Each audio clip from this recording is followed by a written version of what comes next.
नमस्कार दोस्तों, top percent education में एक बार फिर से आपका स्वागत है। हम क्वेश्चन बैंक देख रहे थे, प्रैक्टिस एंड ट्रिक्स सीख रहे थे कि अगर ये यूनिट आती है तो इसका समाधान कैसे किया जाएगा। उसी क्रम में मैंने आपको पिछले क्लास में कहा था कि हम पूरे सिलेबस को अलग अलग पार्ट्स में डिवाइड करके उन्हें 4 तरीके से देखने की कोशिश करेंगे, 4 तरीके से देखने की चेष्टा करेंगे। पहला सेक्शन जहां पर मैं आपको बोनस यूनिट्स की बात करूंगा कि ये बोनस है। बोनस का मतलब हो गया कि यहां से जो 35-40 प्रश्न आने वाले हैं उसके अंदर आपकी कमांड बहुत अच्छी होनी चाहिए। हालांकि जो हमारे कोर्सेज चलते हैं उसमें वो सब चीज़ें सिखाई जाती है, बट ये उन विद्यार्थियों के लिए जो कहीं ना कहीं दाखिला नहीं ले सकते हैं। जो दाखिला लेना चाहते हैं वो हमारे 1 ईयर कोर्स के अंदर, हमारे क्रैश कोर्स के अंदर, हमारे मॉक टेस्ट के अंदर जब चाहे दाखिला ले सकते हैं। डिस्क्रिप्शन में हमारी एप्लीकेशन का लिंक है, उसको क्लिक करके आप एप्लीकेशन डाउनलोड करके वहां से डायरेक्ट परचेज कर सकते हैं।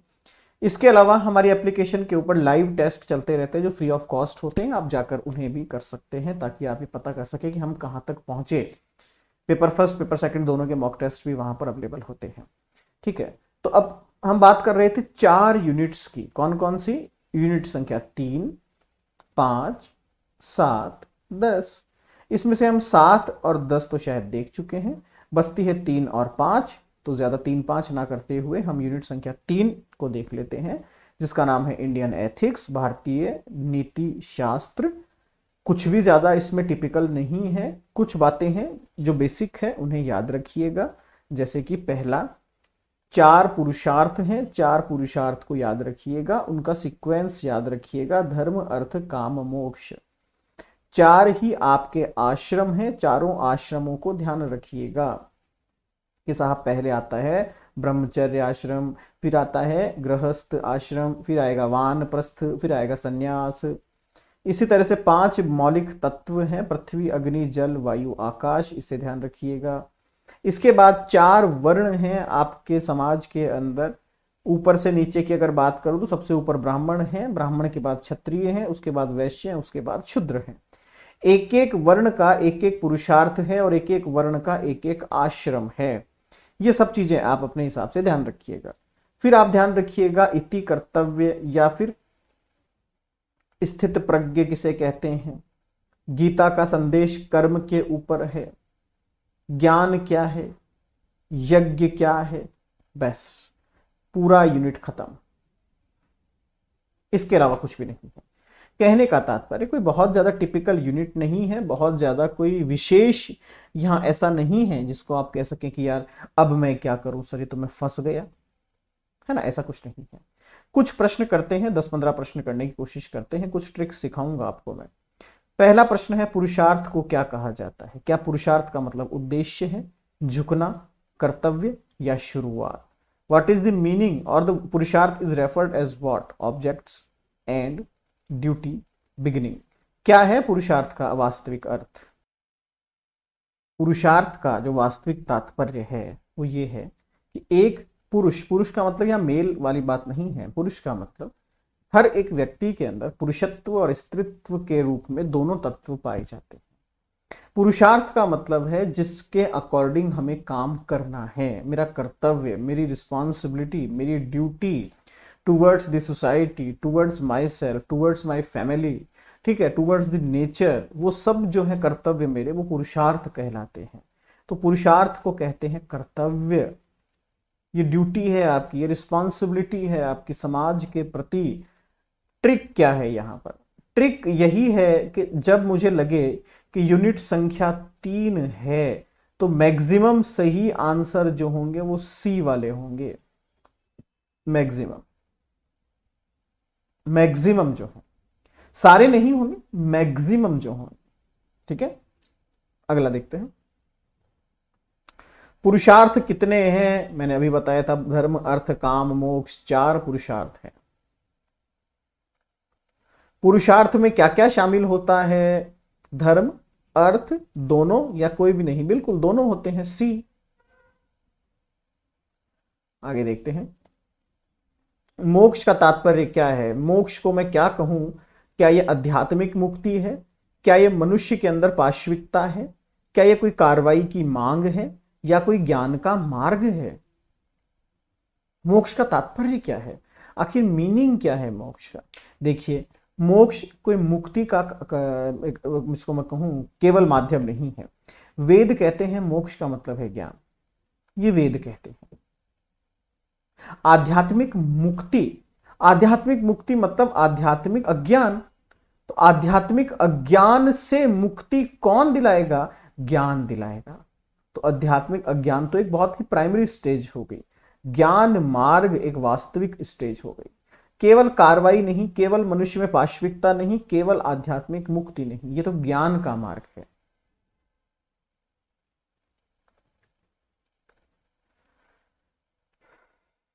कुछ और प्रश्न देख लेते हैं, बाकी प्रश्न है ही नहीं यहां पर,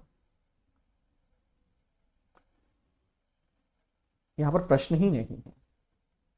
हिंदू समाज में प्रत्येक व्यक्ति को क्या हासिल करना चाहिए? 4 उद्देश्य, 6 उद्देश्य, 7 उद्देश्य या 8 उद्देश्य? इंग्लिश में देखें इसको अगर हम,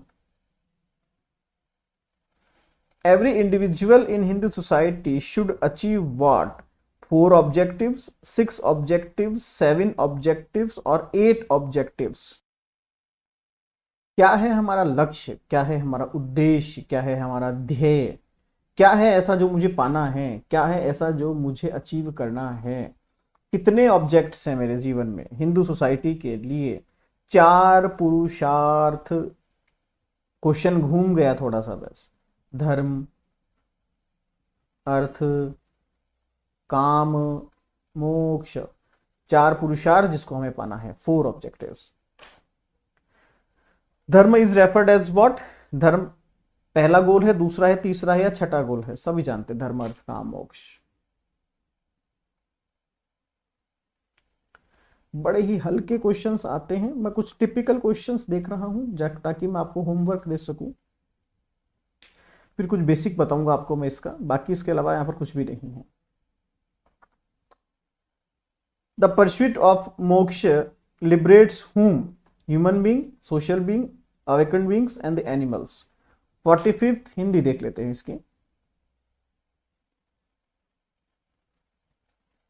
मोक्ष की खोज किसको मुक्त कर देती है? इंसान को, एक सामाजिक प्राणी को, जागृत होने वाले व्यक्ति को, या एक पशु को? मोक्ष की खोज किसको मुक्त करेगी? आखिर मोक्ष की जो खोज है वो मुक्त किसको करेगी? क्वेश्चन संख्या 45। एक इंसान को कर देगी, कि एक सामाजिक प्राणी को कर देगी, या जागृत व्यक्ति को कर देगी, या एक पशु को कर देगी? किसे मुक्त करेगी वो? देखिए, मुक्त उसी को किया जा सकता है जो बंधन में हो। जो जागृत हो गया वो तो वैसे ही बंधन से मुक्त हो गया, इसको हटा दीजिए। पशु, पशु को इससे कोई मतलब नहीं। सामाजिक प्राणी, सामाजिक प्राणी में क्या, वहां बंधन वाला भी है और बंधन से जो मुक्त हो चुका वो भी है। इंसान, व्यक्ति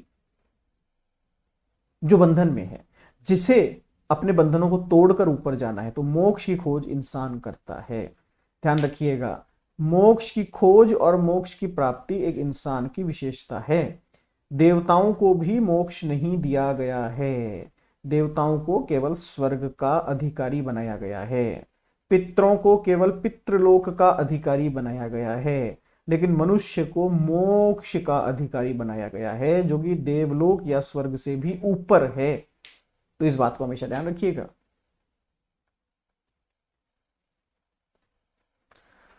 चलिए, एक और छोटा सा क्वेश्चन, बड़ा ही टिपिकल नहीं है बट टिपिकल है। मोक्ष का क्या अर्थ है? जब भ्रम खत्म हो जाए, जब आत्मा खत्म हो जाए, जब लक्ष्य खत्म हो जाए, या जब इच्छा खत्म हो जाए? Question number 48। जरा थोड़ा सा दिमाग लगाइएगा, आई थिंक आप इसका आंसर निकाल सकते हैं। आत्मा की अनुपस्थिति, तो ये तो आदमी मर गया, छोड़ दीजिए। लक्ष्य की अनुपस्थिति, हो सकता है, रोक लेते हैं। इच्छा की अनुपस्थिति, ठीक है, बट ये गलत है, क्योंकि अगर इच्छा ही खत्म हो गई तो मोक्ष की प्राप्ति भी तो एक इच्छा ही थी। भ्रम की अनुपस्थिति, इसी को मैं बोलता हूं अज्ञान की अनुपस्थिति, क्योंकि मोक्ष मीन्स नॉलेज, मोक्ष का मतलब है ज्ञान, तो यहां हो जाएगा अज्ञान की अनुपस्थिति। ठीक है, ऑप्शन नंबर ए, भ्रम की अनुपस्थिति। इसी प्रकार के छोटे क्वेश्चंस हैं पूरी यूनिट के अंदर, ज्यादा कुछ नहीं है, टिपिकल कुछ नहीं है इसके अंदर। थोड़ा सा अगर आप दिमाग लगाएंगे तो पूरी यूनिट आप तैयार कर सकते हैं। बाकी जो डिटेल्ड वीडियो है वो मैंने लाइव के अंदर आप सभी को दे दिया है, मेरे सभी स्टूडेंट्स को जो रजिस्टर्ड हैं, जिन्होंने एडमिशन लिया हुआ है। इसके अलावा भी अगर कोई डाउट आपको रहता है तो वो डाउट आप कमेंट करके हमें भेज सकते हैं। निष्काम कर्म को क्या कहा जाता है? ये कर्म योग का केंद्रीय सिद्धांत है, कर्म का केंद्रीय सिद्धांत है, कर्म योग का प्राकृतिक सिद्धांत है, या योग का प्राकृतिक सिद्धांत है। देखिए, निष्काम कर्म कर्म योग का एक प्राकृतिक सिद्धांत है, इसको आप इस तरीके से समझिए।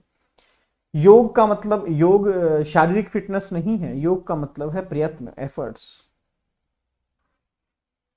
ठीक है, एफर्ट्स। निष्काम कर्म का आखिर मतलब क्या है? अलग से भागीदारी, पुनर्मूल्यांकन भागीदारी, बुद्धिमानी पूर्वक भागीदारी, या विघटन पूर्वक भागीदारी। निष्काम कर्म का मतलब क्या है आखिर? अगर इंग्लिश में इस क्वेश्चन को देखता हूं मैं, 96,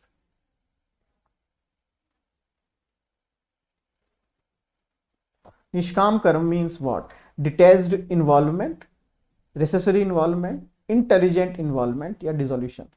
डिटैच्ड इन्वॉल्वमेंट, मैंने खुद को उससे अलग कर दिया, अलग कर दिया खुद को, कर्म से अलग कर दिया, दिस इज कॉल्ड निष्काम। ठीक है, तो ये कुछ क्वेश्चंस हैं, आप इनकी प्रैक्टिस कीजिए, और जो मेरे स्टूडेंट्स होंगे उन्हें मैं ये सब प्रोवाइड करवा दूंगा, पीडीएफ वगैरह। तो आप अगर एडमिशन लेना चाहते हैं तो ले लीजिए। धन्यवाद।